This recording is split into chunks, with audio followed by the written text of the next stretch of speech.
PoK आजादी मांग रहा है। पीओके अब अपने प्रदर्शन को लेकर जिस तरीके से आगे बढ़ रहा है, कहीं से भी उनकी आवाज थमती नजर नहीं आ रही है। बहुत बड़ा एतराफ कर लिया है। मैं आपको क्लिप सुनाता हूँ। मेरी इंडिया की फोर्सेस से रिक्वेस्ट है कि प्लीज दोबारा हमारा साथ दें। अगर इंडिया के फोर्सेस भी मुझे सुन रही है, जितनी फोर्सेस मुझे आउट ऑफ कंट्री के सुन रही है, खुदा का हमारा साथ दें। पाकिस्तान की फोर्सेस ने, पाकिस्तान की पुलिस ने, पाकिस्तान की आर्मी ने हमारे बच्चों को, हमारे बुरसा को शहीद कर दिया। हमारा कश्मीर इस वक्त खून से भरा हुआ है।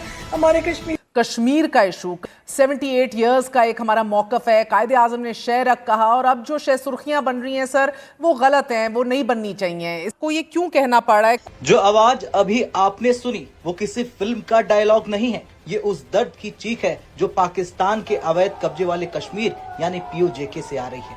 वहाँ हालात अब नियंत्रण से बाहर हो चुके हैं। पाकिस्तान की फौज ने वहाँ के निहत्थे लोगों पर वो जुल्म ढाए हैं जिसे सुनकर रोंगटे खड़े हो जाएंगे।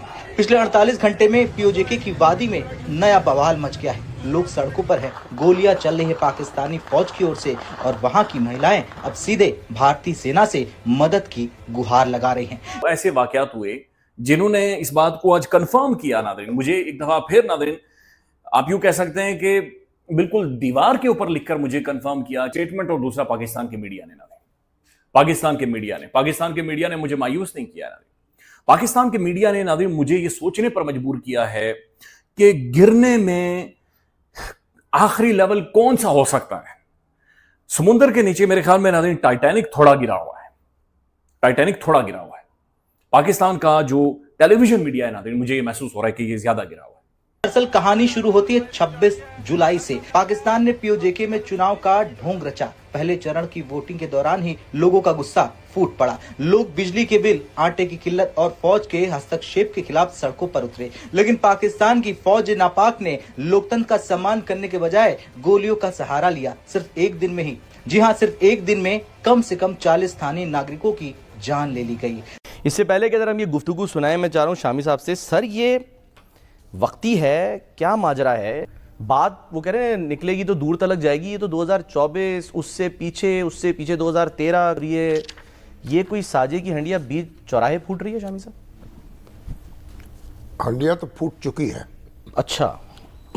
अब उसे चूल्हे से कैसे उतारा जाएगा, उसका कौन सा टुकड़ा किसके हाथ आएगा, ये देखना पड़ेगा। अभी संगठन का दावा है कि 27 और 28 जुलाई के बीच रावलकोट और मीरपुर में जो हुआ वो स्टेट स्पॉन्सर्ड टेररिज्म है।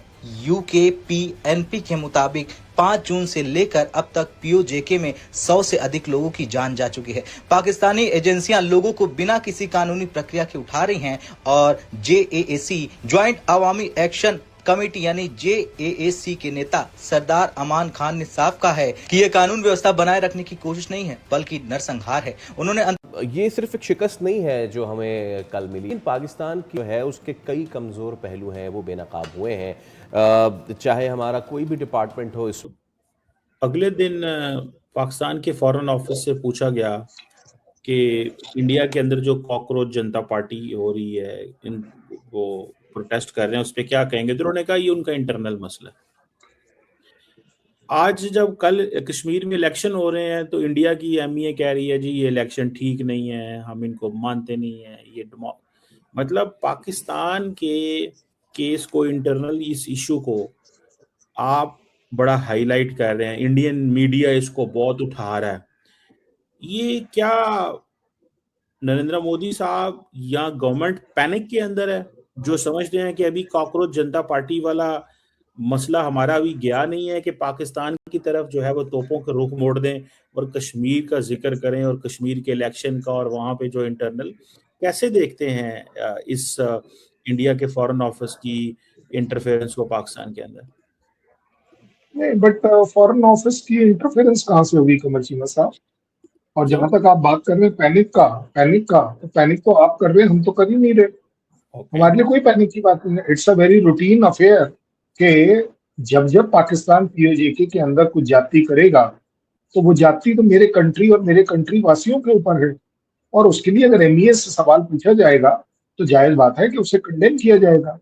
और जहां तक आपके एमईए का कॉकरोच पार्टी की कमेंट की बात कर रहे हैं, उसका इससे कोई इक्वेशन नहीं है। और चलिए, मैं तो आपके साथ चलने को तैयार हूँ। बोलिए आप कब समय और डेट बता दीजिए।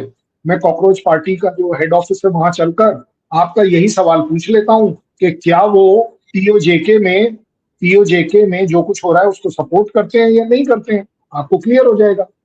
पीओजेके में जो कुछ हो रहा है उसमें कंट्री इंडिया स्टैंड्स वन।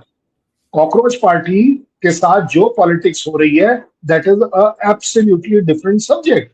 तो इसलिए इन दोनों को कंबाइन करना मुझे नहीं लगता कि किसी भी एंगल से आपके लिए ठीक होगा। चले कल साहब, वो आपकी बात ठीक है। देखें, आपने तो अपने लोग कश्मीर के जो चला रहे थे उसको आपने तो वोट देने से मना कर दिया। आपने तो 5 साल वोट ही नहीं कराए वहां पे ना। वो तो सुप्रीम कोर्ट ने मजबूर किया, क्योंकि नरेंद्र मोदी साहब को ये था कि मैंने हार जाना है, इंसल्ट होगी, तो मैंने नया नया वहां पे कॉन्स्टिट्यूशनल अमेंडमेंट किए हैं, लोग उसके खिलाफ वोट डालेंगे, तो मैं वोट ही नहीं कराता। और वही हुआ, वोट नहीं कराया, यूनियन टेरिटरी बन गई। और फिर सुप्रीम कोर्ट भी 5 साल बाद जागी। मतलब आपका जुडिशियल सिस्टम भी कितना जबरदस्त है, 5-5 साल बाद जागा है। लाखों करोड़ों लोगों की जिंदगियां मुतासर हो रही हैं और वो सोया हुआ है सिस्टम आपका। तो आप कैसे देखते हैं कल साहब, हमारे लोगों के पास, कश्मीरियों के पास तो वोट का हक है, वो तो जा रहे हैं, वोट डाल रहे हैं, लड़ाई झगड़े ऊपर नीचे चीजें, मसले मसाइल हर जगह होते रहते हैं। तो आपके कश्मीर में तो आप लोगों ने तो उनको हक ही उनसे छीन लिया था।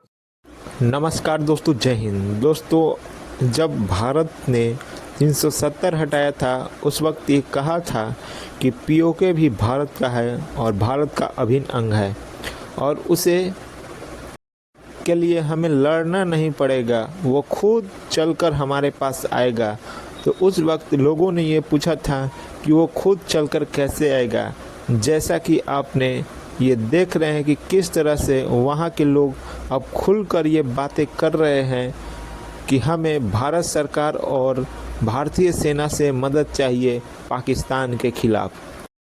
आज से 4-5 साल पहले ये कोई सोच भी नहीं सकता था कभी कि कहीं वहाँ से इस तरह की आवाज़ें उठेंगी, लेकिन जिस तरह से ये हो रहा है ये देखकर खुद पाकिस्तानी भी दंग है और चीख पुकार मचा रहे हैं और सबको डर सता रहा है कि पीओके भारत में जाएगा। दोस्तों, वीडियो पसंद है, वीडियो को लाइक करें, शेयर करें और चैनल को सब्सक्राइब करें। तो आपका कोई मॉरल ग्राउंड है पाकिस्तान के लोगों के, कश्मीर के लोगों के वोट के ऊपर बात करना, जबकि आपने उनसे हक छीने रखा और सुप्रीम कोर्ट ने भी बड़ी मजबूरन, क्योंकि उसके ऊपर बहुत ज्यादा प्रेशर आ गया था, तो वो हक दिया।